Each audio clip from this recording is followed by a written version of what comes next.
All right, so this is a 2-liter engine out of a Kia Soul, 2014 Kia Soul. Just got it back from the machine shop. We had a little bit of piston slap in 3 cylinders actually.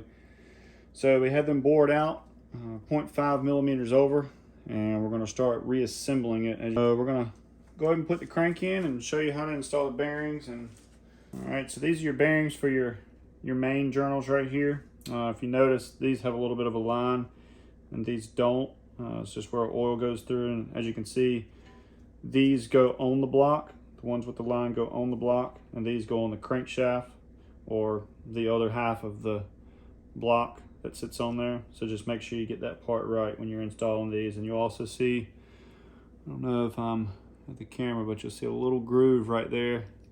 That groove is also in the block right here. You got to line those up to make sure they're right. See if I can show you what I'm talking about here. See the little groove right there, little tab. That's got to line up on the block. All right, so these bearings are called your thrust bearings. As you see the grooves on the outside, they're not on the inside. And these are going to go in the middle of the block, and the grooves face outward.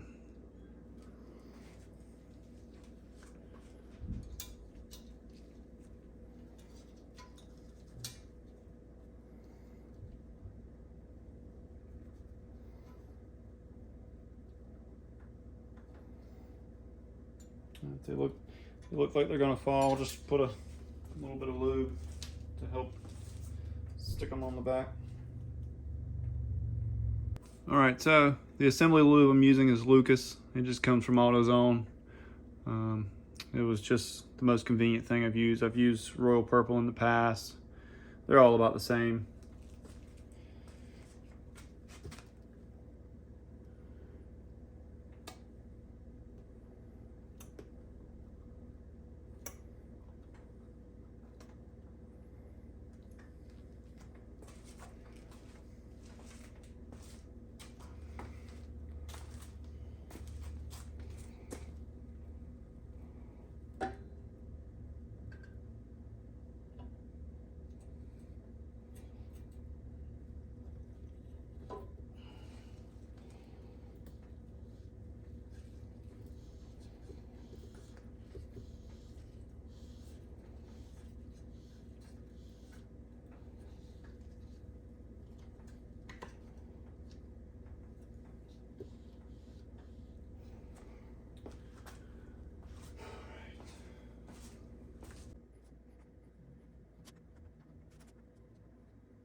So we've already got some of the pistons in the engine.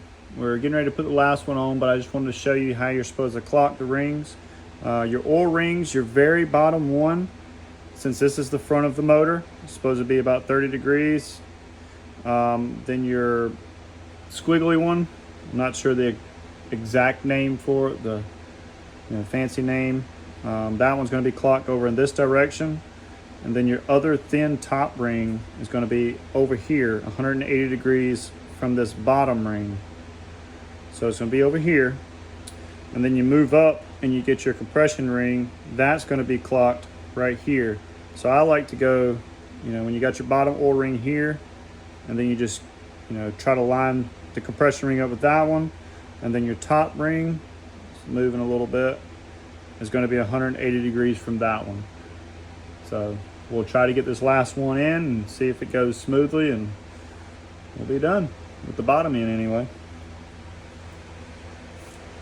Also want to note, you don't want to put these in on just a dry cylinder because it will scratch the cylinder. So I took some of the oil that I drained out of the engine and just stuck my fingers in there and just kind of rubbed it around. So that way when it goes in, it doesn't scratch anything. Again, remember, your big intake valve goes on the front.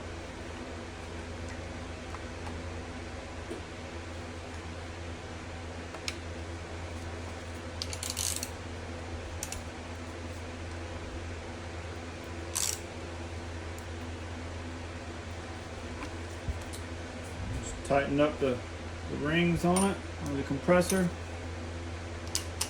Try to get it as tight as you can.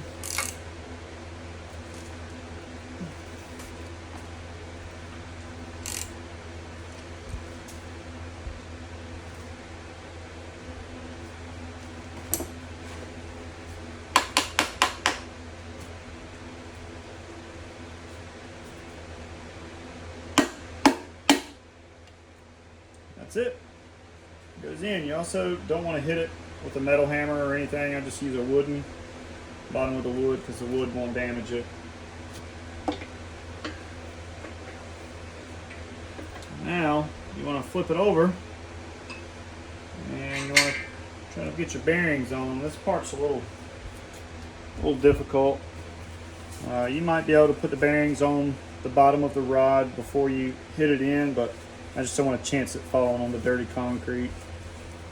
And again, these are bearings, so you do want to make sure you put some lube on them so they're not dry. This helps when you first start the engine up.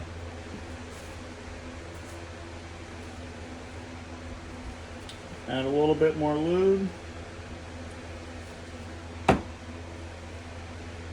You also want to take note there.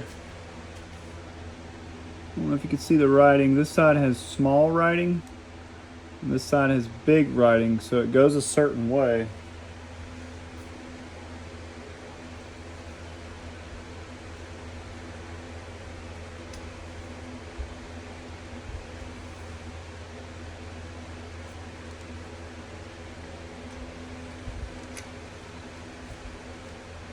And you also, I didn't even think about that, you have like an arrow pointing. This is pointing to your timing chain. So your caps are always going to be pointing that way.